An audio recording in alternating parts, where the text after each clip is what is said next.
Welcome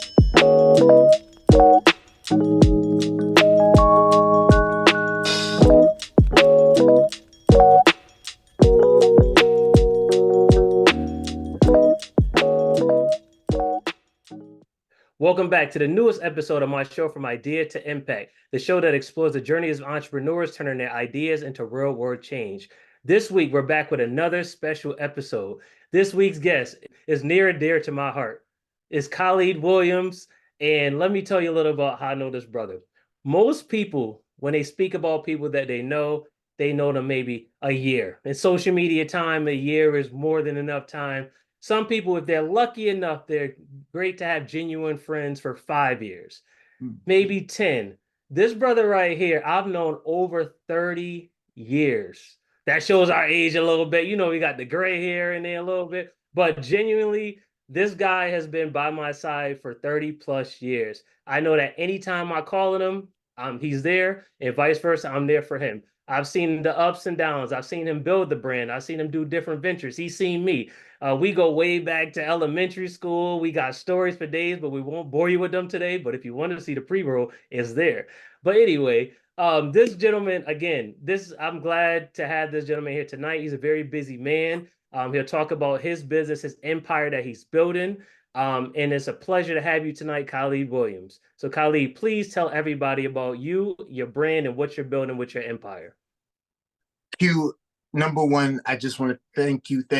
Number one, for doing this. Number two, for continuously highlighting people at every single stage of their business. What's crazy is there was a week where I saw you highlighting some people who had just got into business. You and me talked, and one of your clients was at like 50,000 with whatever they were doing. Yeah. You didn't need to highlight them. You were highlighting the people that needed to jump up there. I want everyone to know that my man here is not about the image. He's about really making everybody shine and us all being successful. This is so dope. I'm just so glad to see almost 40 years. Lord, we getting old. Yeah, I was going to say that, almost 40. I was going to put that in there, but we got, all kinds of viewership. So if you're the older demographic, we've been here. We've been doing this. Literally, when we speak about this, I'm very passionate about this because this brother, like, we literally in the sandbox. Some people say, well, literally the sandbox growing up. Life happens. We reconnect somehow, some way on a political level. We've been in political events together, everything. This guy right here is a genuine friend.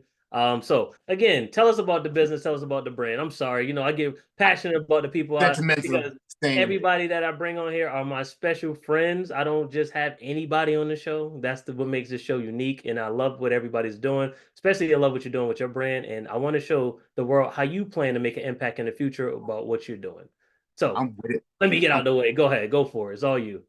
So my name is Khalid Williams, Bloomfield, Connecticut native, 40 years old. I love my state. I am eclectically moving through the beverage and hospitality space. Now, what does that mean? It means I started off working in a restaurant. I was 19 years old. I had a baby on the way, and my father, who you knew, said, hey, since you got a baby on the way, a job really might be a good idea instead of just following the Grateful Dead around like you want to and wearing tie-dye shirts and doing some other things. Yeah. He told me a restaurant was hiring. I said, yeah, I'll go down there and apply. I'll never forget, I was listening to music. I felt that headphone come up off my ear. He said, put on a shirt with buttons, tie a tie, and get in the car right now. I went to a place called Macaroni Grill, West Hartford, Connecticut, and it was kind of a fast, casual place. I was thrown right into working a to-go station, literally taking orders and throwing them here, throwing them there. People coming in for their food. It's like, where's my food? I'm like, oh, let me bring that in now for you. But the beauty of the restaurant business is that I came in working to go, working as a host. And in the restaurant business, if you want to do any job there, be it server, bartender, or manager, the only thing you need to do is wait. I'm going to keep it 100. Somebody's going to be hungover and not come to work. Somebody's going to move to New York because they're dating somebody and they're going to go there and write the next new great American novel or play or album. Somebody's pissed at the manager from last night, so they're calling out tomorrow. But you get your shot simply by showing up every day. And I went from working a to-go stand to working table side as a server. I did not look like anybody else there. And there was about half the staff that was like, who is this kid? He doesn't look like the most of the place was very West Hartford, we'll call West it, in Hartford. the Yeah. early We'll call it 2000s. West Hartford. We know what that means. If you know what West Hartford is, you know what he's talking about. Go And ahead. shout out to Weeha. There was someone there who just decided he saw something in me that I didn't see in myself, and he just started to mentor me. He asked me how old I was. I said 19. He said, but your mind is older. And then we start talking about Mobb Deep. I bring that up because the restaurant business, music is like kind of part and parcel to what we do. So we made a connection there, and he kind of showed me the ropes of serving. When I did it, I found I had a knack for it, and it wasn't because of anything besides wanting to give people an experience. I knew then something just let me know this person is here and they really want this salmon. It seems really important to them. It seems really important to them that they get this right glass of wine. I don't know why it's important, but whatever they need, I'm going to try to do it. And I found out a cheat code. 95% of people, when you go out for service, are there biding their time. For whatever reason, be it past trauma, be it future fear, they're not able to put themselves into what they're doing. There's reasons for that are for another show. Those of us who do put some intention into what we're doing, we rise to the top immediately. I just knew from the beginning that I was good at what I do because I looked around, I could take more tables than everyone else. I was able to take some of the more, we call them particular guests. Okay. By the time I was doing it 3 months, when Mrs. So-and-so and Mr. whatever, who other people would avoid, I'd be like, give them to me, whatever. And I found out that people just wanted to be heard. I left Macaroni Grill, started working in the fine dining thing. In the late 2000s, the economy was busting, so everywhere had a place with a $41 filet mignon and a side of the mashed potatoes out of the whipped cream joint. That was in style at the time. Yeah. And we were making dumb money. I'm talking about stupid money. And what do you do when you make stupid money? You do stupid things. Right. I was partying up and down West Hartford. You couldn't tell me nothing. I had a $489 a month car payment when I was like 23, and the insurance was right near there, and thought that was cool. Yeah. Buy here, pay here car. Was paying way too much for everything because I didn't understand finance. And in my business, there's no bill you can't take care of in one night. So that's what I did. If I had to pay my cell phone bill, Friday night was busy. If Friday night wasn't busy, I pretended I was my mother and called the cell phone company and asked for extra time because I had a family something. There you go. Cheat codes. Boy. And maintained that until 2008. The economy dipped.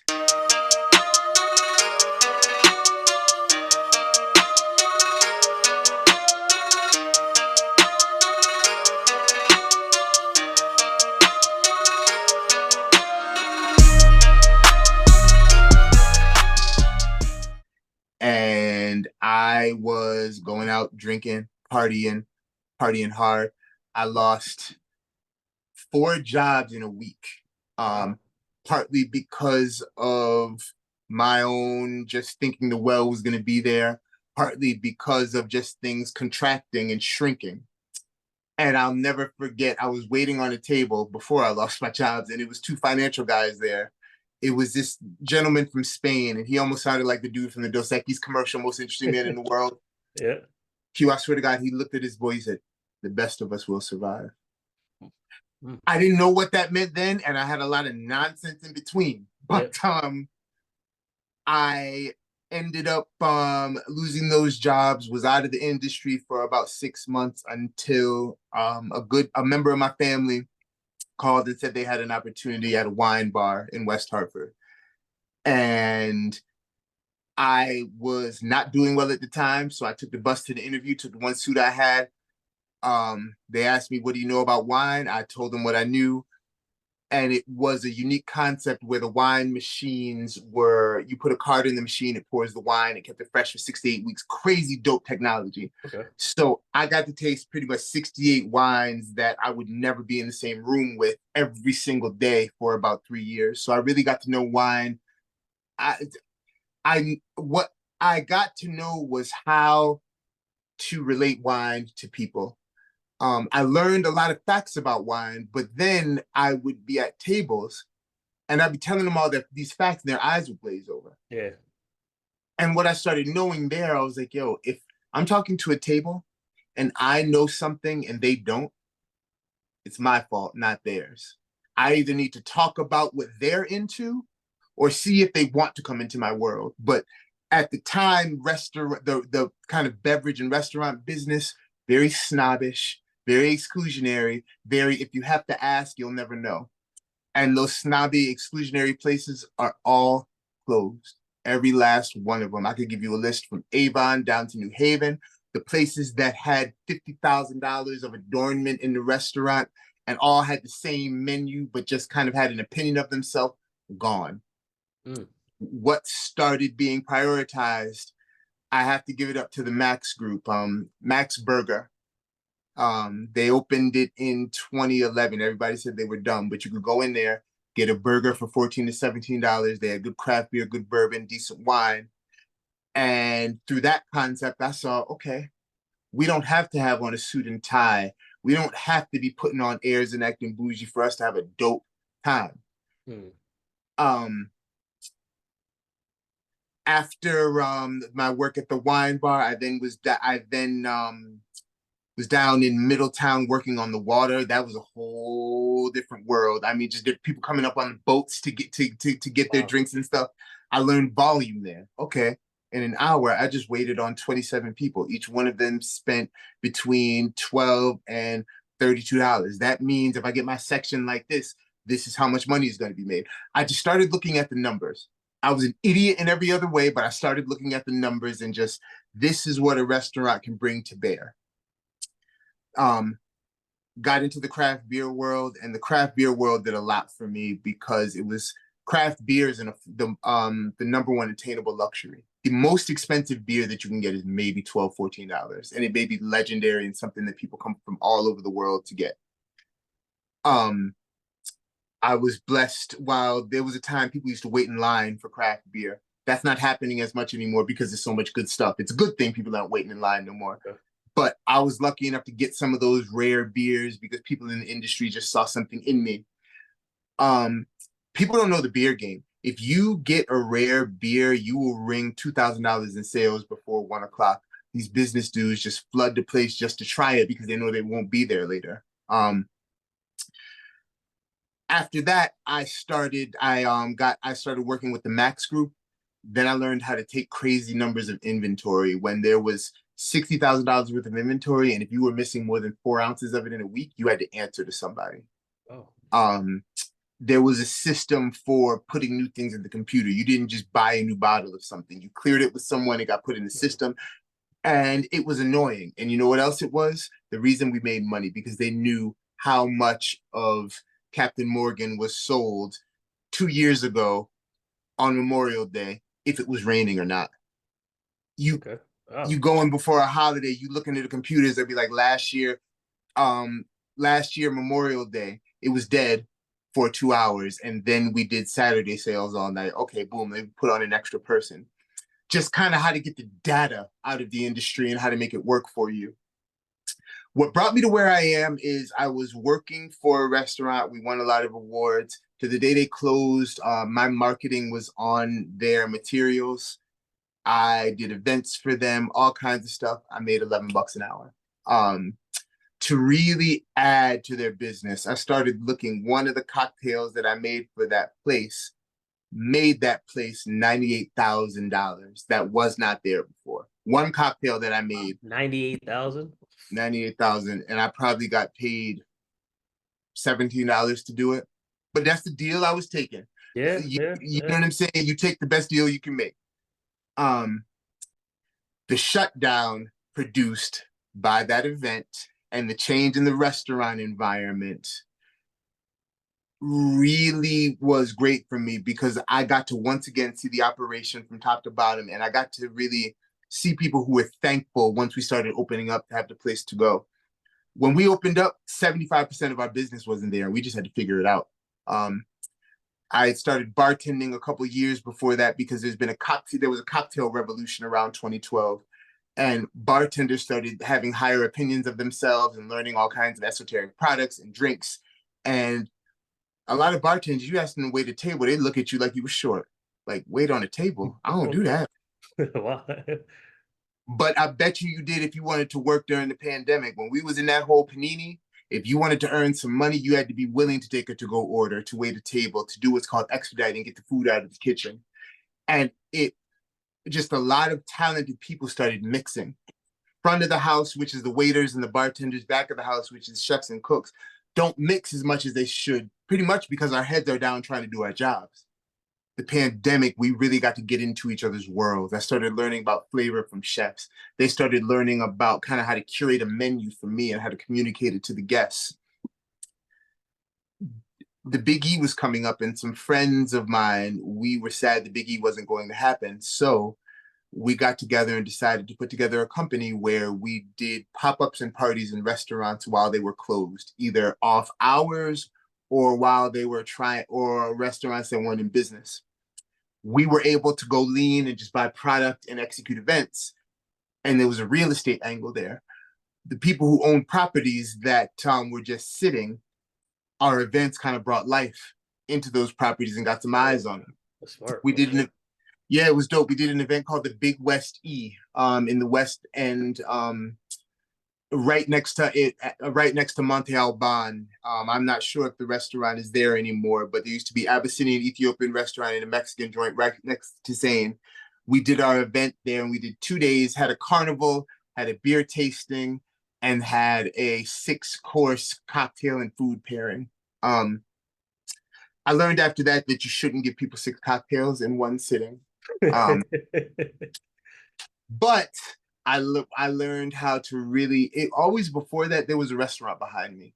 Like if the lights went off, the lights went off.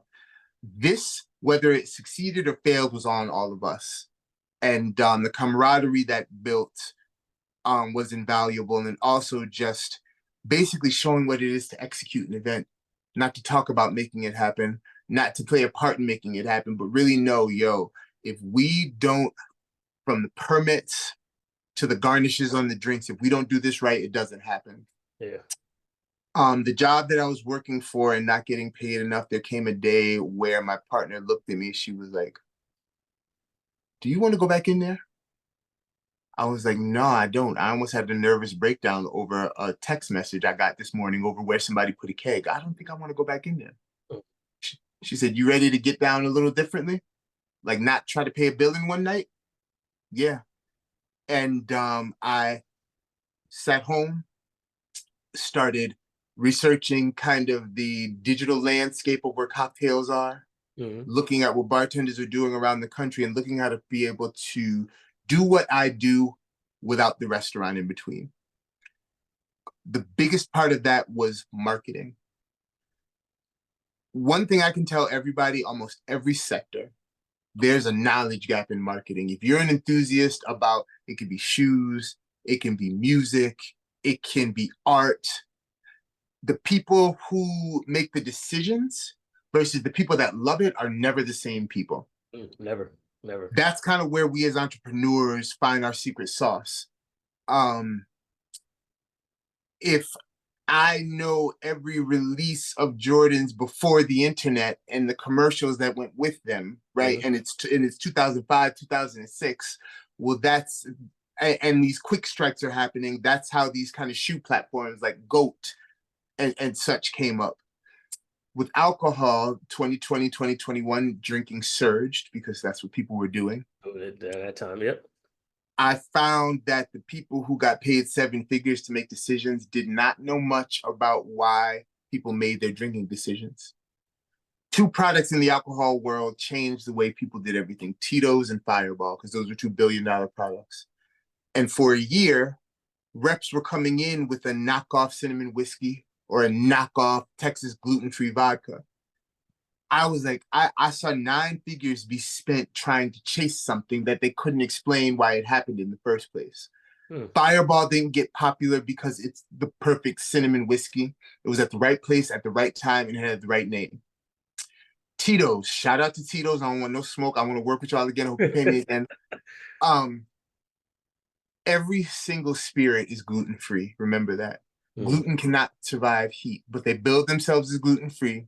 They were from Texas, and they also had an angle with animals. They were friendly to animals, so it just all hit. It wasn't because they reinvented the wheel, but I just saw all these marketing dollars get spent chasing that. If you want to educate your clientele, that's fine if you've got a couple $1 million to waste. If you want to make a couple $1 million, I suggest to anybody to let your clientele educate you. People That's ask me what my, people ask me what my favorite thing to drink is, or my favorite thing to work with. The answer is yes.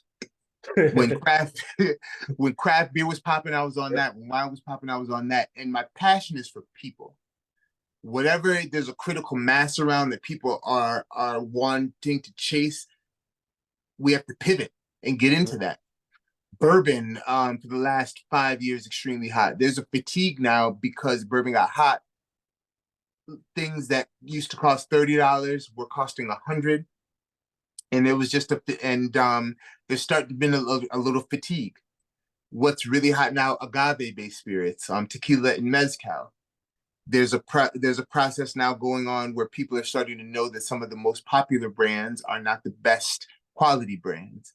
People want to know who is making their tequila. What are they being actually paid for it? Because a lot of the farmers who work in Mexico aren't being paid. People are drinking with a purpose and consciously, and they want to know the story behind the products that they're drinking, and they want it to be authentic. The barrel age was something that I made in 2015 just as my Instagram handle, because bourbon was really popular and barrel aged spirits really popular, and Chardonnay was really popular. All three of these things go into a barrel. It was kind of sarcastic because if you put wine into a barrel, it's going to have notes of caramel, honey, and butterscotch. If you melt down a pack of sour powers and you put them in an oak barrel, it's going to do the same damn thing. So what happened was a lot of people that weren't that talented just started putting stuff in oak barrels and hoping something awesome came out. The biggest thing for the barrel age is when you age anything in the barrel, if you put 10 gallons in and you wait 2 years, you're going to have maybe 8 gallons. They call what is absorbed by the wood and what evaporates the angel share. And I feel as entrepreneurs and in life, our life is like a fine cognac. You come off the still hot, you get put into that barrel, something's going to sit you down, and life is going to take something from you, but you're going to come out mellow and mature and perfectly seasoned. So that's kind of the theory. Yeah, I love that breakdown right there. That's Yeah, man. perfect. That's a perfect breakdown of life. I try to live it, and whenever I forget, I make sure to drink more bourbon so I can remember. I digress.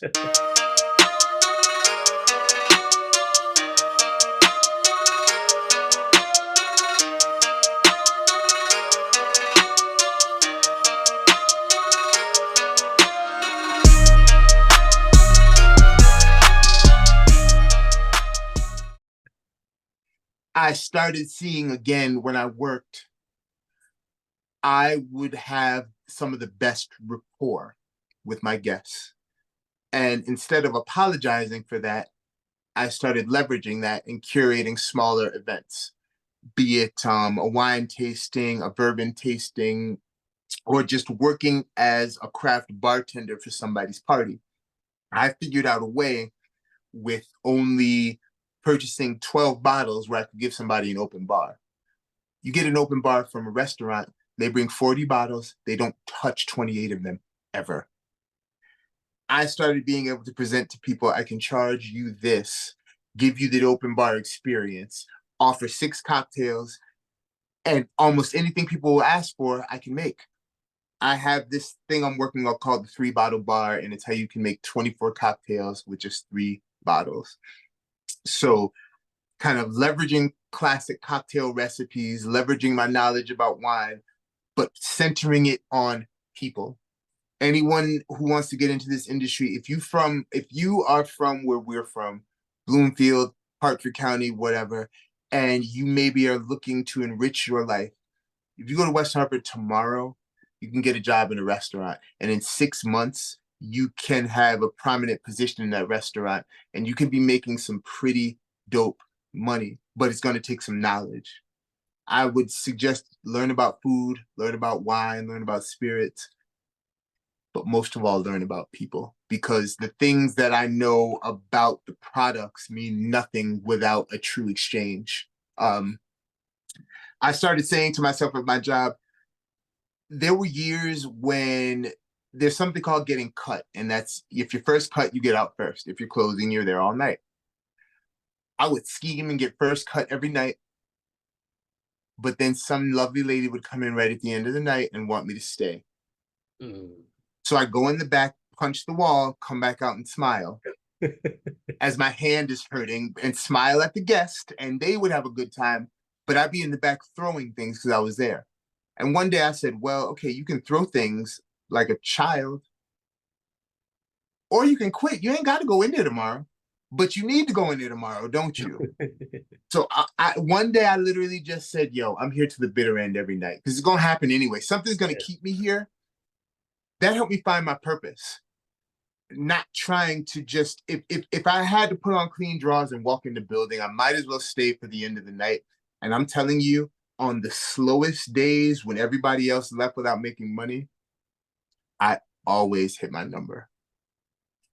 Tuesday is my favorite night to wait tables to bartend because number one, you get a business crowd. Anybody's into real estate or trying to canvas, go to a bar on a Tuesday night. You're going to see international people doing business. They get in town Monday, they have their meeting Tuesday. Tuesday night, they're kind of talking shop and kind of letting their hair down, if you will. I would rather have 13 people on a Tuesday night that I build a rapport with than wait on 100 on a Friday and Saturday night.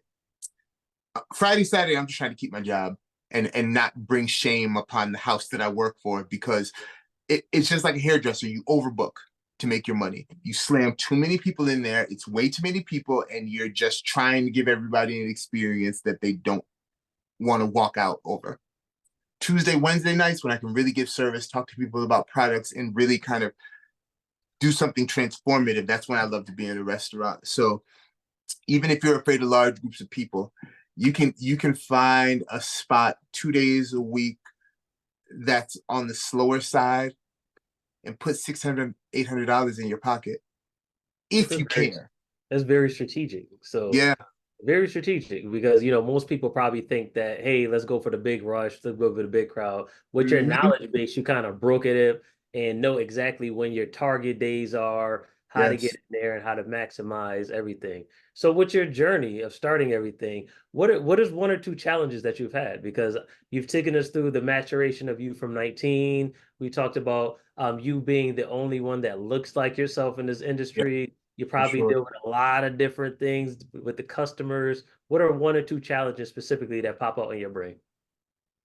Number one, the lifestyle, and I got to keep it 100. So in my business, you get famous we don't call out. If I know you were out last night partying and you call out, I'm gonna cuss you out and make you come to work. Okay. But that kind of perverts itself and turns into this thing where it's like I worked 13 hours and I stayed out drinking and doing whatever else until 4 a.m. and I'm here tomorrow and I'm gonna make it through the shift, but I'm gonna have kidney failure in 20 years. I have multiple friends who are not here anymore because they let the restaurant industry, it got too much for them. Living unhealthy, eating that food, not sleeping. There's a wealth of social interactions, if you will, if you're in the industry. So if you're a young man, you could be doggone near homeless and not know it for 3 months because what we used to call playing away games. And it was cute at the time, you know what I'm saying? Miss whoever from West Hartford who needs some company. But then the relationship I thought I had disappeared because I was focusing in the restaurant. You remember when I was young, I was straight pudgy, Yep. but I got into the restaurant, lost some weight, started becoming the cool kid, got everything I thought I wanted socially, Mm, but kind of lost something of myself. So the culture and the environment of the restaurant world in the early 2000s was very challenging, a bit toxic, and it did not teach people how to take care of themselves. That's number one.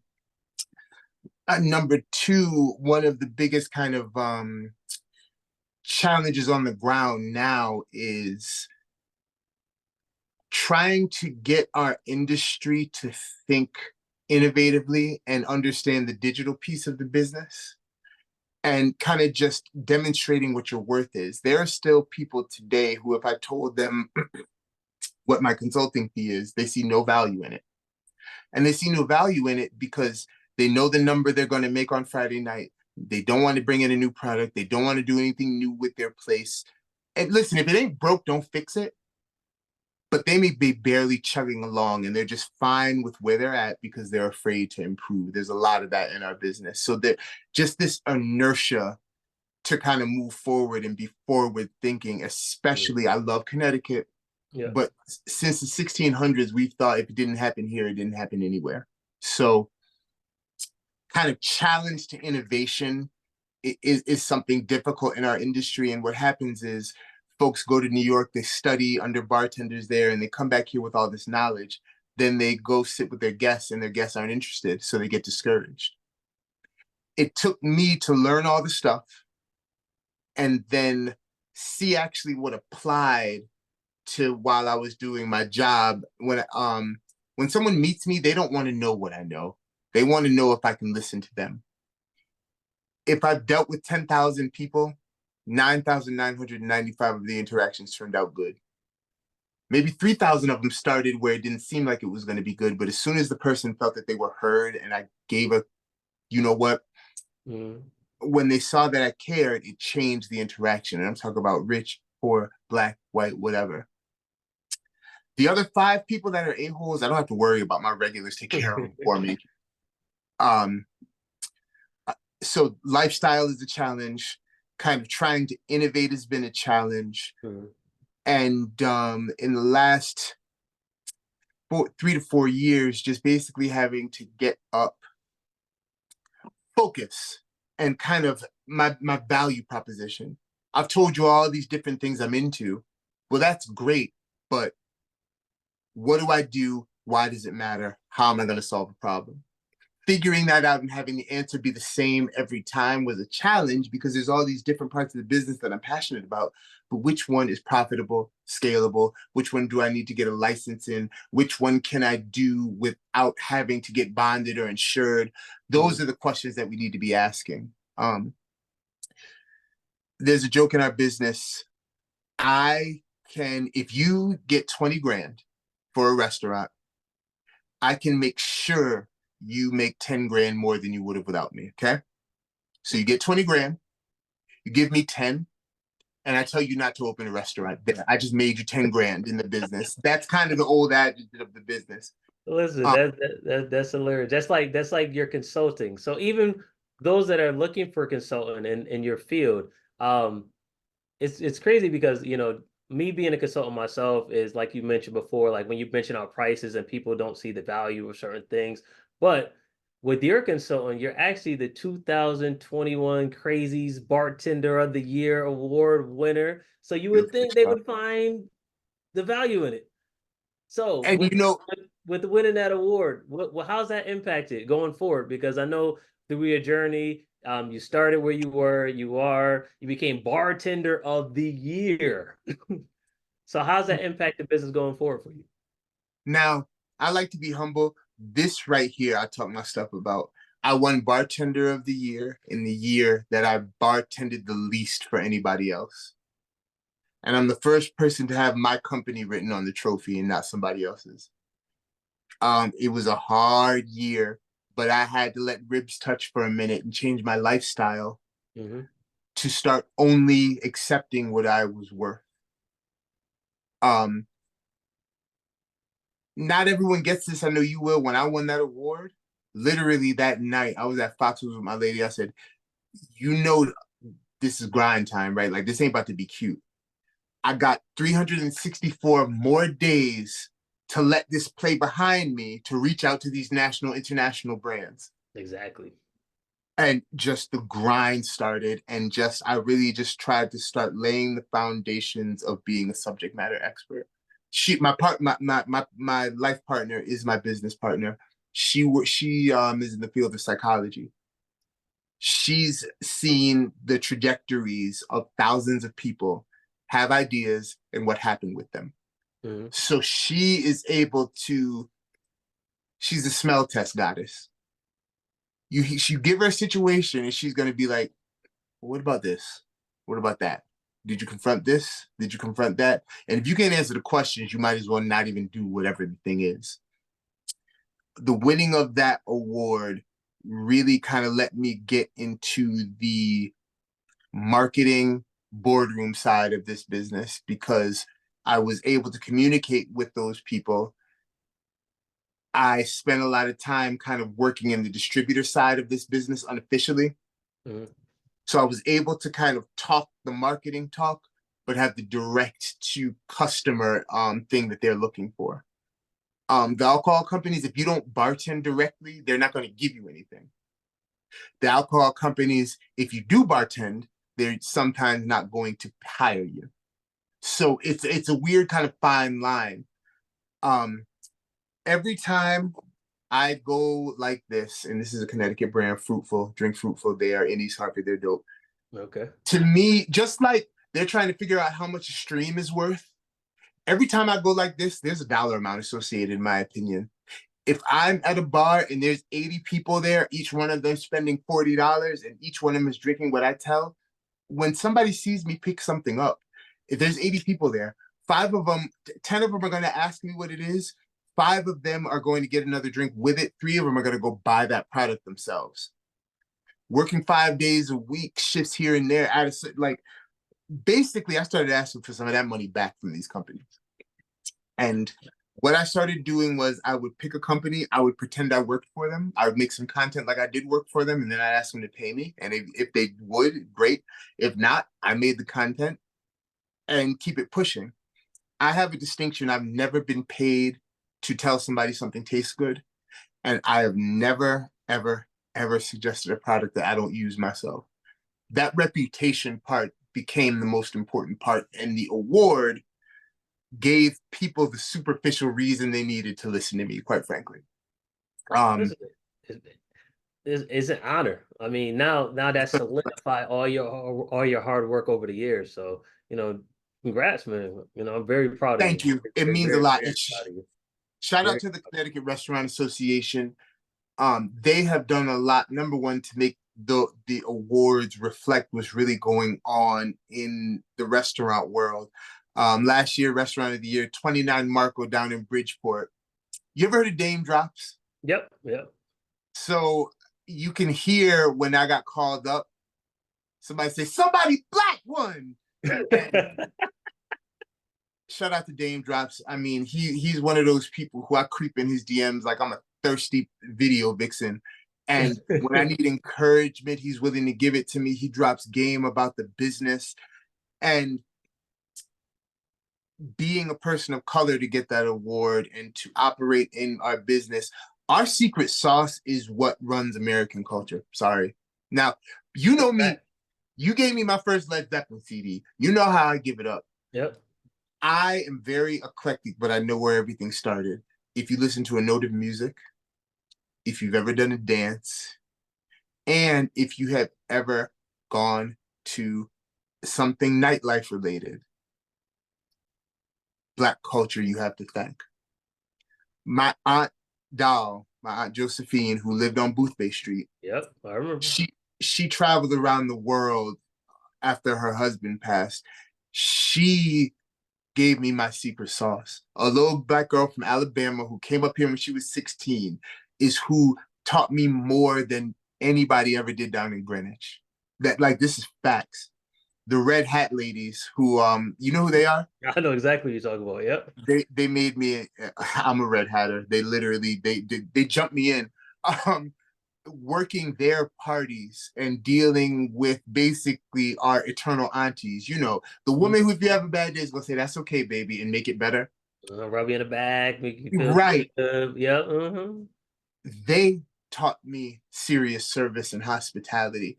No matter what I want my story to be, it's somebody who looks like me, somebody almost across the board, not educated, definitely disenfranchised, who, if they walk into some spaces, don't sound the way people laugh at them when they walk into certain spaces Mhm. and then steal all their swagger on the Oh, low. every single time, every single time.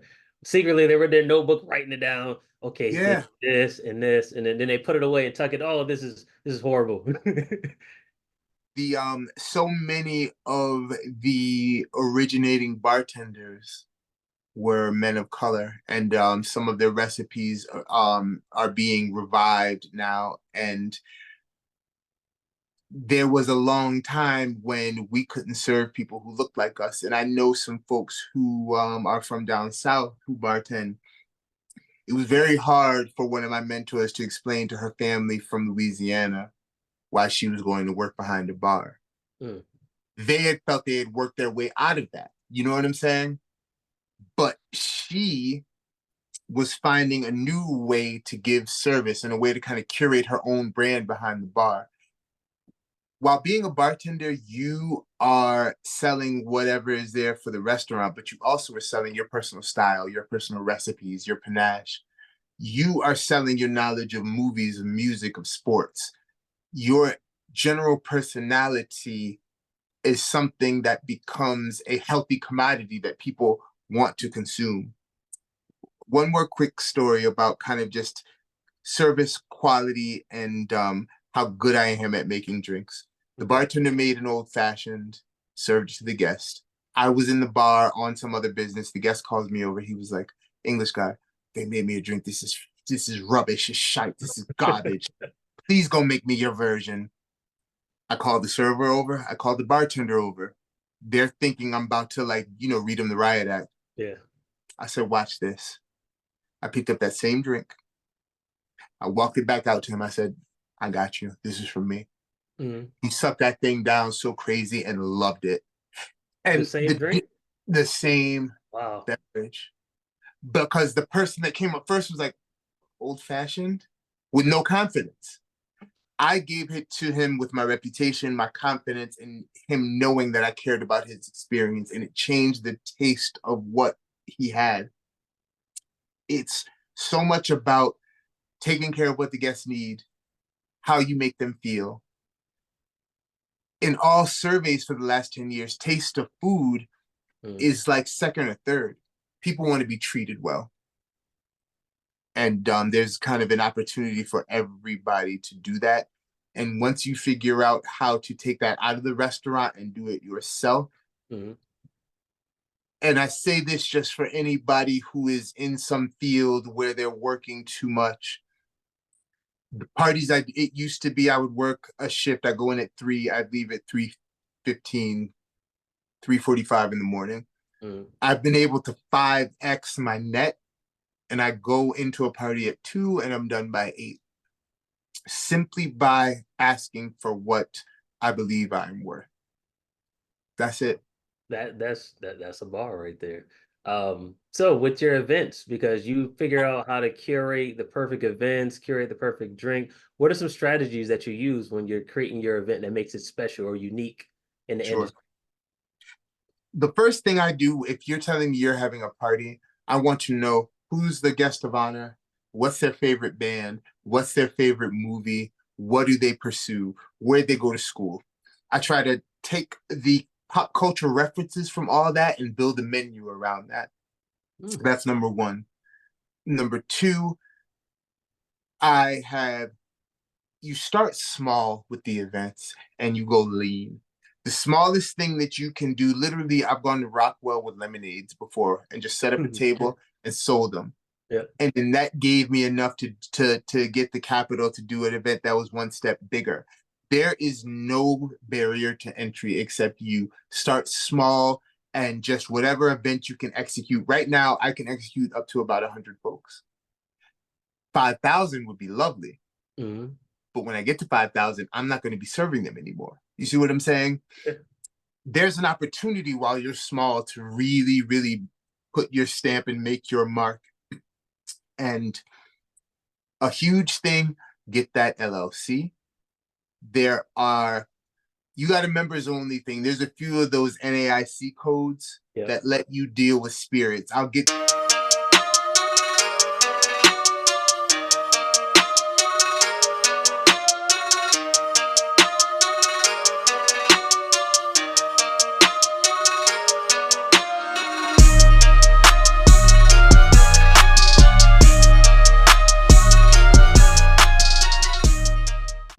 That's game. I'm not giving advice. We'll say that for consultant. We'll say that. Yeah. We won't give that away. Right.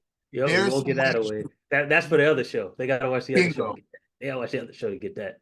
Structuring the business so you can, without having to pay for expensive licensure and insurance, figuring out how to get in some lane where you can do what you do legally, of course. Mm-hmm. Right now, one of the biggest things is riding the wave, not you watching the waves, deciding when to surf them. Right now, if I put something about a mocktail, I get 30% more traction than anything else. Mocktails are huge and they got me national media because booze is taken the same way as OnlyFans is probably the best way to say it. It's restricted, 21 and over. Mm-hmm. For a mocktail, somebody in recovery can have one. Somebody who's on diet can have one. You can do a mocktail party for a church. Mocktails are a great way to get into the business, and you widen your numbers like that. Okay. It's learning. Wait, but before we go on to the next question, you're not going to breeze by the national coverage thing. You got to talk us about that. Tell us about that. I see how you easily national coverage. No. Listen, you are impactful. Speak about these things that you're doing. Go ahead. Tell us about the national coverage. So writing has always been a passion, and I started writing for CT Bites. They're probably Connecticut's foremost food blog. Shout out to Stephanie Webster and all of the staff there. Okay. And she asked me to do an article about mocktails. It went in on Monday. PBS called me on Thursday, just because that mocktail niche was trending. And I went down to a bar called Anchor Spa, Black owned, got some local products, local Black owned, queer owned products, and put together some mocktail recipes, and I got interviewed. And again, this is important. I was able to product place about 5 different products of local people. And it started after I had the idea started when I had a phone call with somebody who told me they saw 7 revenue streams behind me. And that person hosts from idea to impact. First time I talked to you, you looked behind me, you was like, yo, I see like 7 revenue streams. I said, where? I remember that day. Yeah. You know what I mean? Taking that principle, I was able to get that national coverage, but also capacity and community build with people who run their own brands. That's another thing. I started doing the writing and some of the consulting because it started being some competition and some swipiness.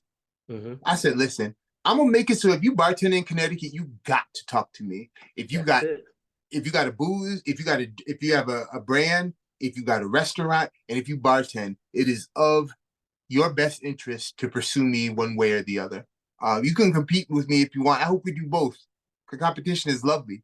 But if you want to get to the bag, if you want to get to that better job, if you want to get to some better exposure, roads lead to me in the beverage industry where I am. And I'm proud of that because I deal ethically and I work to put shine on other people. Y'all youngins, my generation is getting old. I'm waiting for y'all youngins to step up, start winning these competitions. I need to step back. Really. Listen, if you continue to win them, who's to stop you?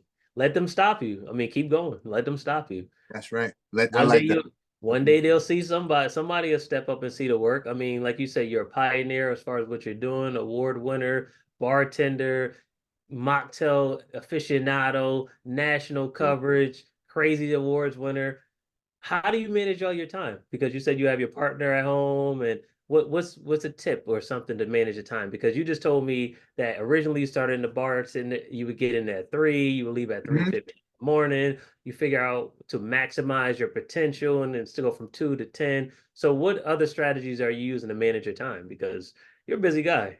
Well, see, number one, audience, like, he just put my business in the street. Number one, it all started. The woman said, "You ain't working at 3 o'clock no more." Number one, That too happens. many too many numbers came out of my pockets.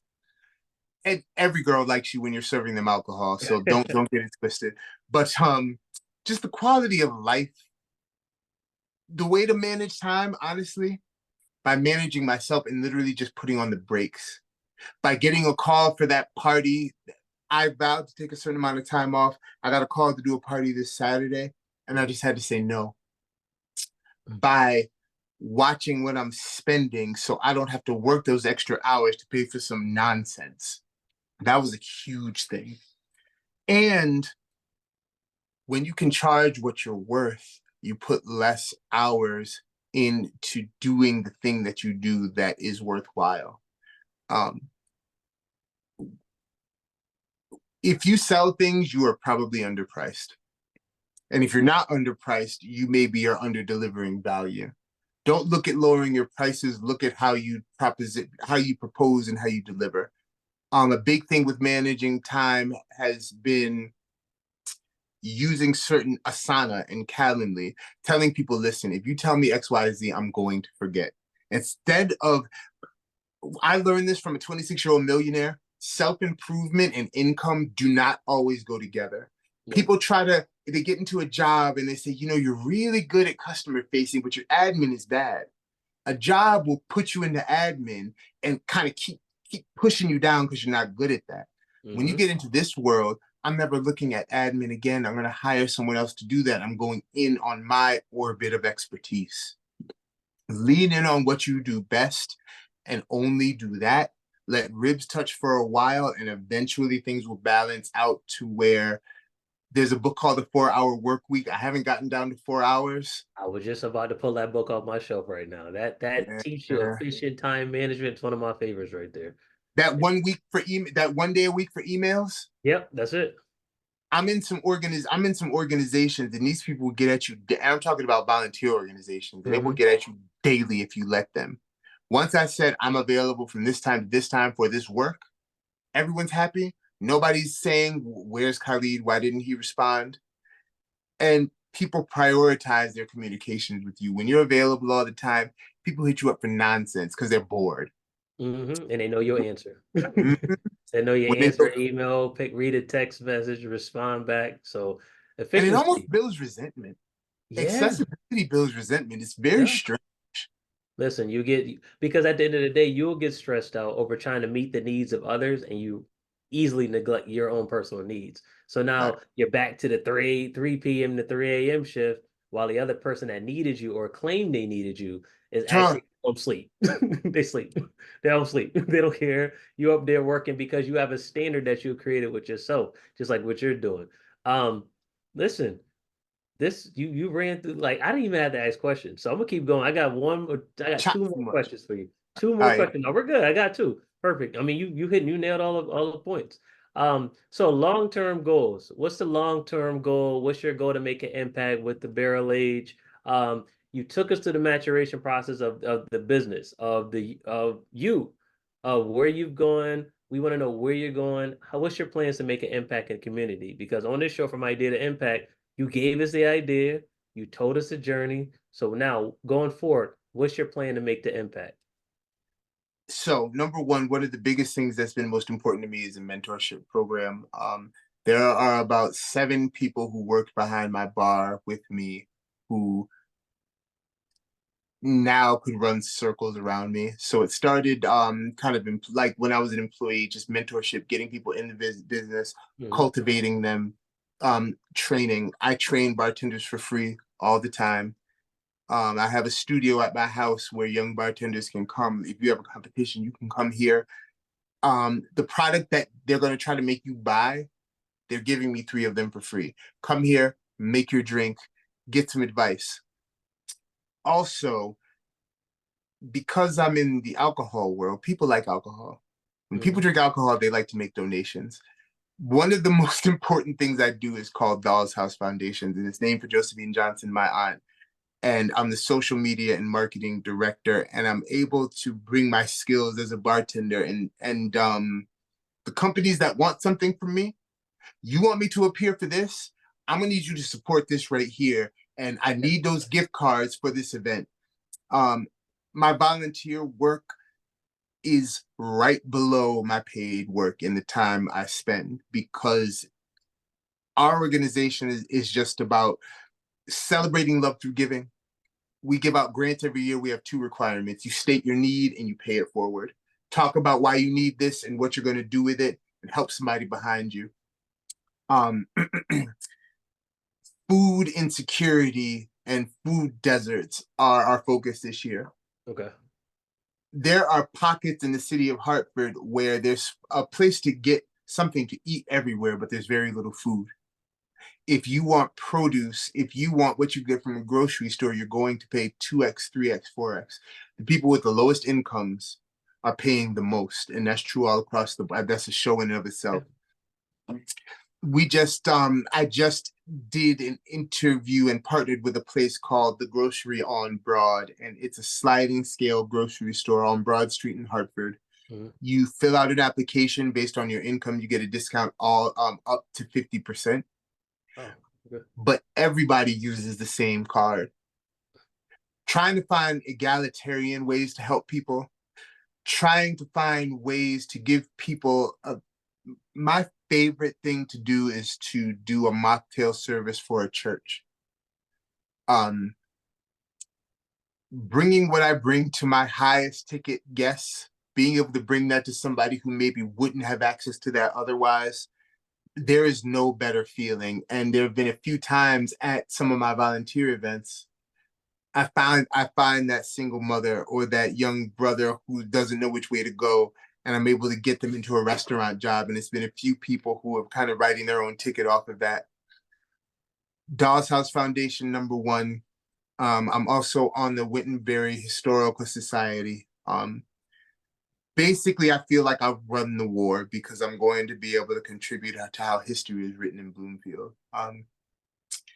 The group, all of them are older and Caucasian, but all of them were from Bloomfield, and they said, yo, we're not speaking on this unless we got a Black person in the room.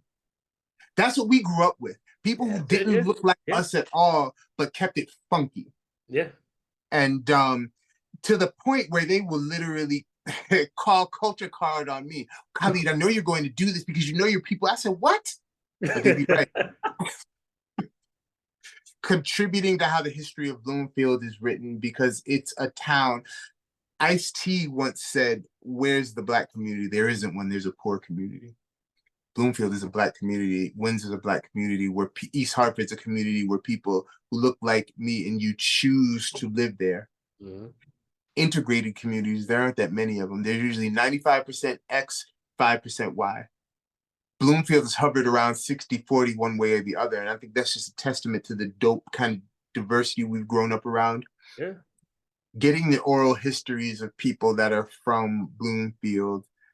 You know the age group now, our parents and grandparents who came up working tobacco and figured it out and ended up at Cigna. Just using my writing to tell stories. I write for a living, but I also write for free.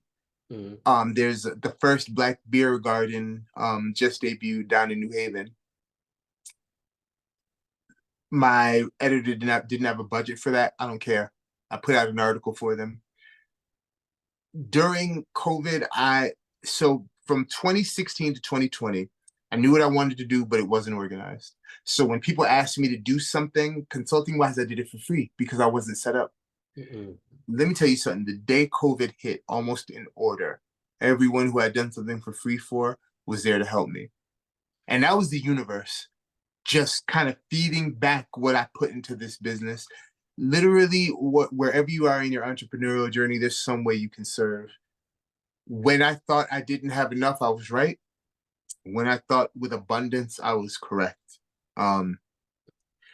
It took what's called an ontological coach. I'm not going to go too far into this. Okay. Ontological coaching basically tells you to correct the way you think. In this society, we feel I'm going to do the act of going to school so I can get a degree. Then I can have a dope job and get a bunch of money so I can be happy. Ontological thought says that millionaire, you got to be one before you ever get $1. What does a millionaire do with their money? How does a millionaire spend? Does a millionaire check their bank account every day? You who's trying to beat a check to the bank don't check your bank account every day, but the person with 7 figures does. Yeah. You start putting those habits down. First, the mindset of saying, this is what I am. I am an entrepreneur that works high ticket parties and reverberates in the digital landscape. I write that down every morning to this day. I also write down that I'm a loving and patient partner every day. I'm a loving and patient father every day, whether I want to be or not, Lord Jesus. That then causes me to do things that fit what I want to be. And after that, I'm able to have. I first had to start thinking in abundance. That abundance stuff is real. Yeah. And the woman told me, what do they say? What is how you act? Your behavior. Eventually you be and then you have. But you say be, do, and then have. And I am a testament. It works. Manifest does not mean roll up a Dutch master and talk about what you want. I'm not against that. But it means when we are so willing to talk negatively about ourselves and not even realize it, disciplining yourself to not do that is the first place. You may not have the discipline to wake up at 4 a.m. yet or work out every day yet, but you damn sure can talk about yourself better. That for me was truly the first step. Treating myself better, saying I had enough to help other people out, and then that made it a reality. Wow. So with everybody that watches this show, they know this is one of my favorite parts of the show. So for the viewers watching, Khalid, I want you to leave them with a phrase or something so that they can watch this, and after they watch your episode, they get up and go. What's something that you could say that can motivate them? I usually put it on the screen and flashes across. So what do you have for the people tonight? One of them I'm gonna give that I got from my grandmother. She was counseling somebody who was just a relationship ended, the man lied. And she was saying, I'm just never gonna I just want to find somebody. My grandmother said, let me tell you something, honey. If you take anything, that's damn sure what you're gonna get. It's better to be discerning in life no matter where you are. Number two, I was told this by my father, God rest his soul, before my first restaurant job, and I mean it every day. It truly is a pleasure to serve. And I wake up with that, and that guides me through so many things, and it guides me to be able to genuinely want to do something good, even when people get on my nerves. That's gonna happen. I'm not. People say you're so positive. I am, because my ass been saved so many times when I was being negative. Yeah. I'm not an oracle or anything. I'm you. You are me. It is just prioritizing positivity, knowing that I'm gonna mess up today, tomorrow, and the next day, so that when someone else does, I'm gonna think twice before I judge them, and just truly finding it a pleasure. Like, it's a pleasure is what I say, and I mean it for almost everything I do. And if it ain't a pleasure, I stop doing it. Listen, Khalid, I'm gonna tell you right now, I think I didn't need him. I didn't need him. I want to say this might be the best episode yet. I'm gonna say it. I'm gonna call it right now. This genuine conversation between two brothers, man.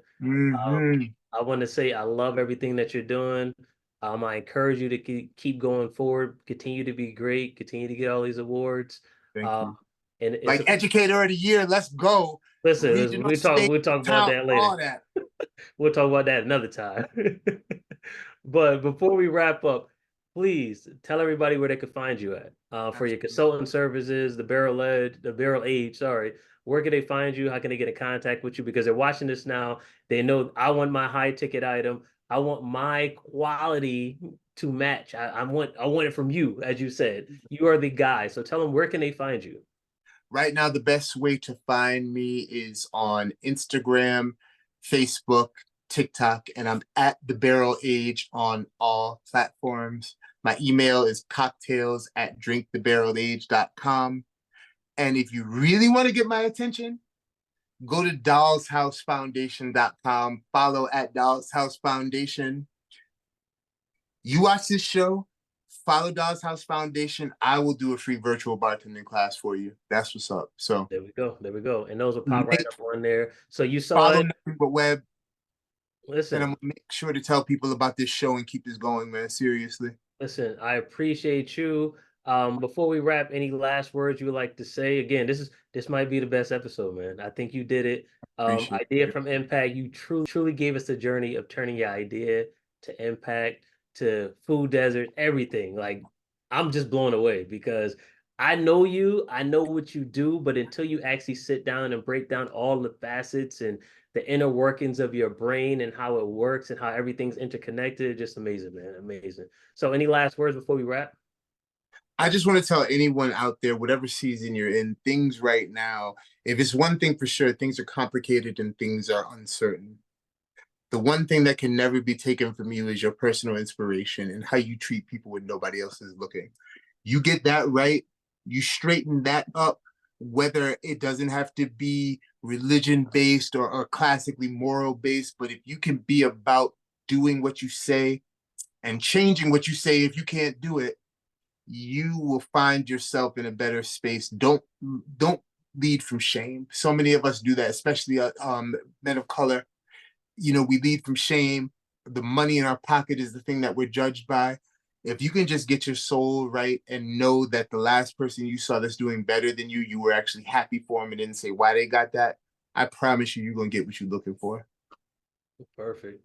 So thank you for watching tonight. This is From Idea to Impact. I'm your host, Quentin McDougald. The star episode 9 was Khalid Williams. Make sure you follow him. Make sure you go back and take your notes on this episode. With that being said, everybody have a great night. Thank you for joining us. Yo, this is dope. Peace.